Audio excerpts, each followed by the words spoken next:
안녕하세요. 네. 오늘 여러분께서 보내주신 귀한 자료들로 아주 흥미로운 탐구를 시작해 보겠습니다. 오늘 주제는요, 영적으로 정말 중요한 개념이죠. 새로운 피조물. 여러분의 자료 새로운 피조물의 삶에서 특별히 사무엘하 12장, 고린도후서 5장, 에스겔 19장, 그리고 시편 64-65편, 이 네 본문을 중심으로 한번 깊이 들어가 보려고 합니다. 그냥 새로운 피조물이라고 하면 좀 막연하잖아요. 그래서 이게 우리 삶의 진짜 다양한 모습들, 뭐 실패했을 때나 정체성이 흔들릴 때, 아니면 깊은 슬픔 속에서, 또 일상의 기쁨 속에서 어떻게 다가오는지, 그걸 이 본문들을 통해 좀 명확하게 이해하는 게 오늘 목표입니다. 자, 한번 제대로 파헤쳐 볼까요? 네, 첫 번째는 사무엘하 12장입니다. 다윗 이야기, 아마 많이들 아실 텐데요. 근데 새로운 피조물 관점에서 보면 또 새롭게 다가옵니다. 나단 선지자가 다윗 왕 앞에 딱 서서 그 유명한 부자 비유 아시죠? 그걸로 다윗의 엄청난 죄, 간음과 살인을 딱 꼬집어내잖아요. 와, 왕 앞에서 그렇게 말하는 나단도 대단하지만 진짜 핵심은 다윗의 반응인 것 같아요. 그냥 권력으로 누를 수도 있었을 텐데 바로 내가 여호와께 죄를 범하였노라 하고 인정해버립니다. 물론 그 대가는 정말 혹독했죠. 아이가 죽는 비극을 겪으니까요. 여기서 약간 의문이 들 수도 있어요. 아니, 회개했는데 왜 결과는 그대로 따라오지? 이게 진짜 새로운 시작 맞나? 싶기도 하고요. 그거 정말 중요한 질문이에요. 많은 분들이 그렇게 생각하시거든요. 회개하면 그냥 다 없던 일이 될 거라고. 근데 다윗의 경우는 아니었죠. 여기서 우리가 딱 붙잡아야 할 뭐랄까 날카로운 통찰이 있어요. 회개라는 게요, 시간을 되돌리거나 죄의 결과를 마법처럼 없애는 게 아니라는 거예요. 오히려 회개는 결과가 어떻든 간에 하나님과의 관계, 이 깨진 관계를 회복하고 영적으로 완전히 새로운 방향으로 딱 터닝하는 결단인 거죠. 다윗의 회개는 그냥 잘못했네 정도가 아니라 변명 하나 없이 자기 죄를 100% 인정하고 하나님께로 돌아선 거예요. 일종의 관계적 리셋이라고 할까요? 네, 이게 바로 새로운 피조물의 시작점과 같아요.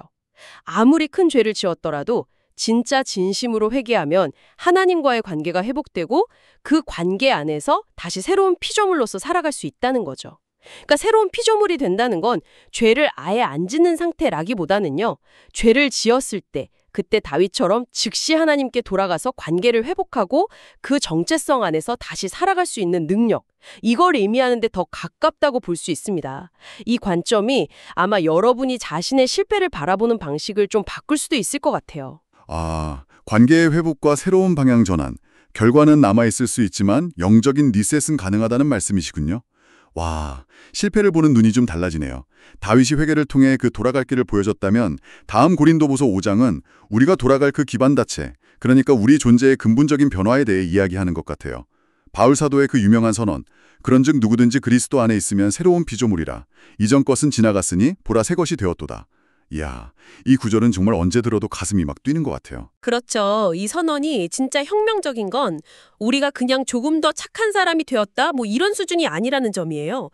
자료에서 존재론적 변화라고 표현했는데 정말 딱 맞는 말입니다. 우리의 신분, 법적 지위, 뭐랄까, 존재 자체가 하나님 앞에서 완전히 바뀌었다는 뜻이거든요. 여기서 제일 충격적인 건 이전 것은 지나갔다는 이 부분이에요. 이게 그냥 과거는 잊어버려 이런 격려 차원이 아니고요. 당신의 과거 실패나 죄가 더 이상 하나님 앞에서 당신을 규정할 법적인 효력을 잃어버렸다는 선언입니다.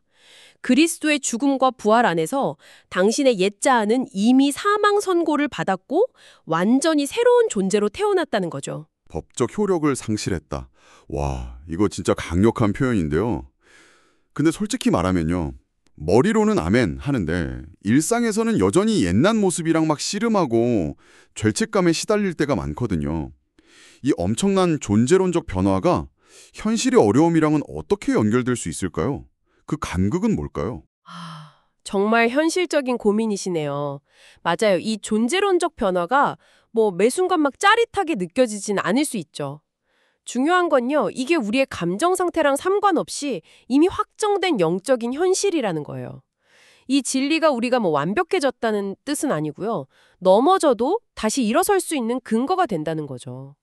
예를 들면 죄를 짓고 나서도 막 절망 속에 숨는 게 아니라 아, 나는 이미 새로운 피조물이지. 이 신분에 근거해서 담대하게 하나님께 나아가서 용서를 구하고 관계를 회복할 수 있는 일종의 접근권을 얻었다는 뜻이에요.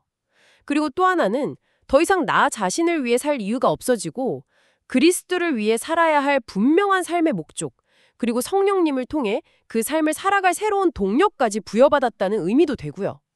그러니까 당신이 계속 씨름하고 연약한 모습이 이 새로운 정체성을 무효화시키는 게 아니에요.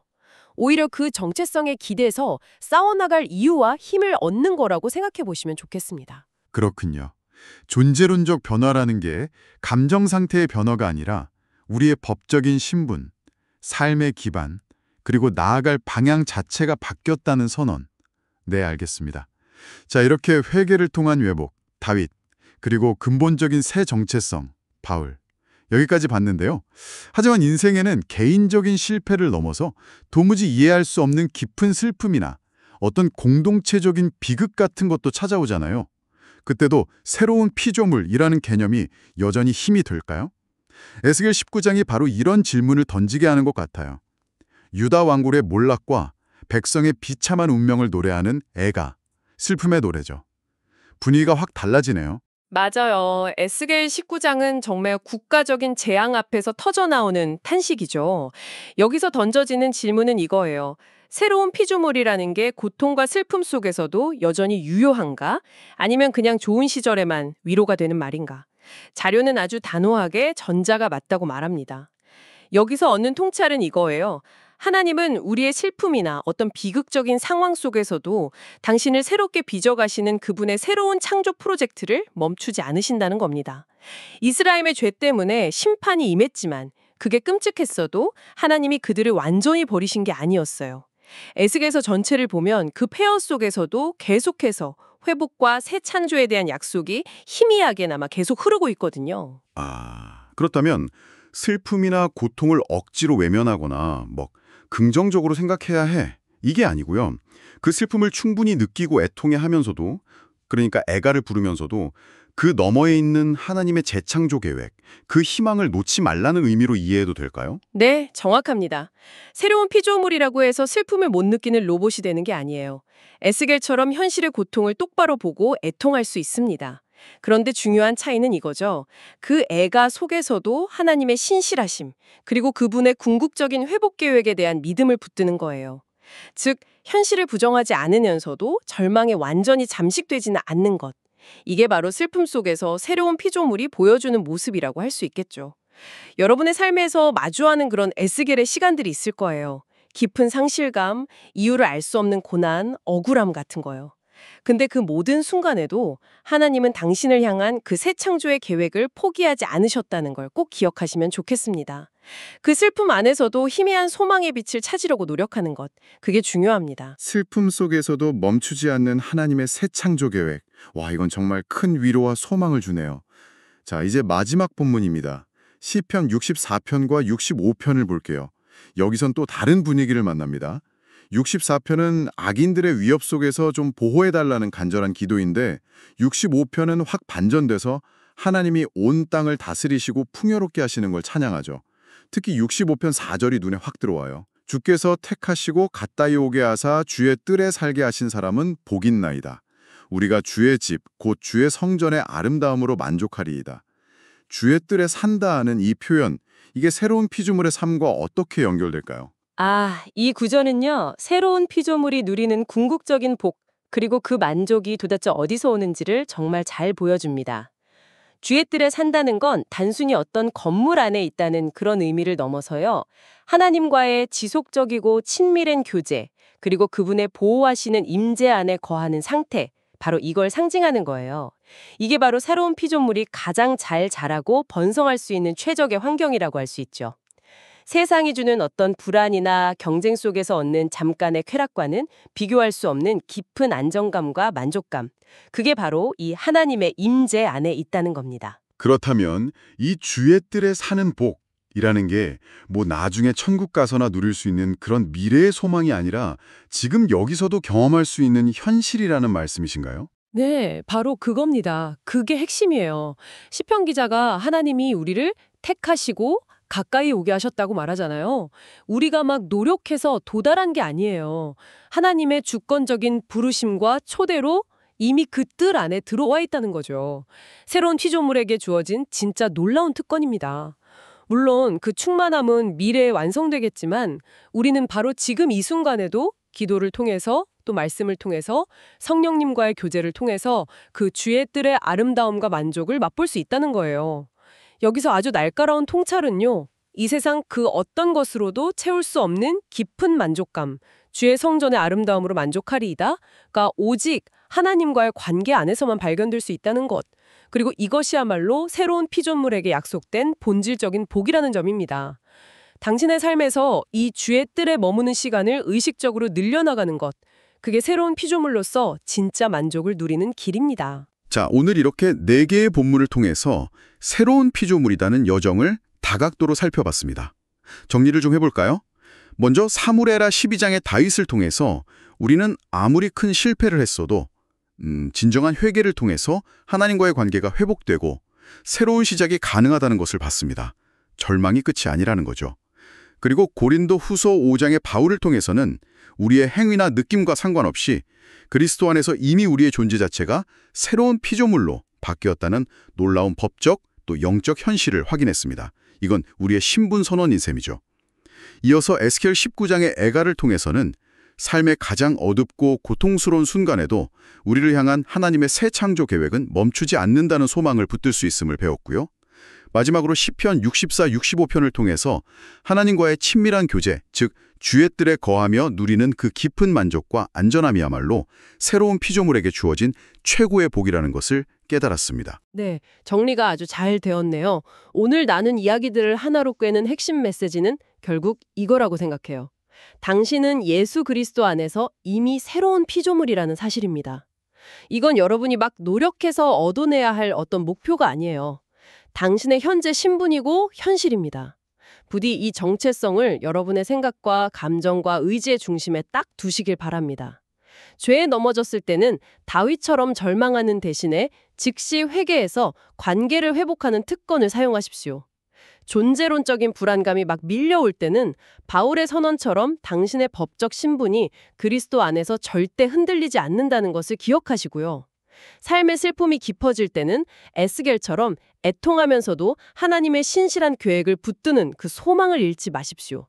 그리고 날마다 시편 기자처럼 의식적으로 주의 뜰에 거하면서 하나님과의 교제 속에서 주어지는 그 만족과 기쁨을 누리십시오. 이 모든 것이 새로운 피조물로서 당신에게 주어진 은혜입니다. 네, 정말 그렇습니다. 이 새로운 피조물로서의 놀라운 신분과 은혜를 잘 기억하면서 매일의 삶 속에서 기쁨과 감사로 반응하며 살아가는 우리 모두가 되기를 소망합니다. 오늘 저희와 함께한 이 깊은 성찰의 시간이 여러분 각자에게 의미 있는 발견을 안겨드렸기를 기대해봅니다. 네, 마지막으로요. 잠시 스스로에게 던져볼 질문 하나를 남겨드리고 싶습니다. 오늘 나눈 주의 뜰이라는 개념을 한번 생각해 보실 때 당신의 일상 속에서 하나님의 임재 안에 거한다는 것은 구체적으로 어떤 모습일까요? 그리고 어떻게 하면 의식적으로 그 뜰 안에 머무는 시간을 늘리고 그 안에서 오는 더 깊은 만족과 기쁨을 발견할 수 있을지 한번 진지하게 고민해 보시면 어떨까요? 다음에 또 흥미로운 주제로 찾아뵙겠습니다.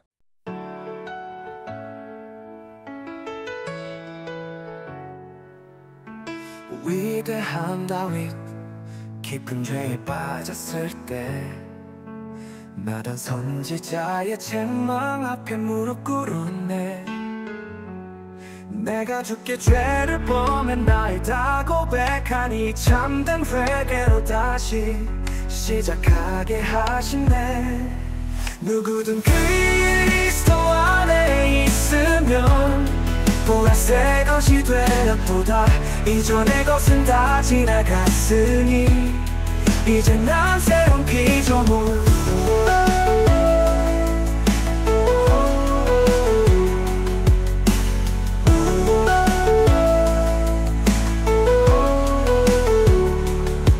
죄와 사망의 존재에서 벗어나 그리스도 안에 있는 새로운 생명. 나의 노력 아닌 주님의 은혜로 새로운 존재로 변화되었네. 누구든 그리스도 안에 있으면 보라색 것이 되었도다.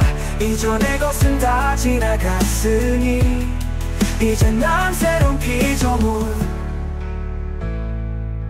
내가 부를 수밖에 없는 슬픔의 순간에도 주님의 계획은 멈추지 않으시네. 나를 새로운 피조물로 만드시려는 그분의 사랑 영원히 계속되네. 누구든 그리스도 안에 있으면 보라색 것이 되었도다.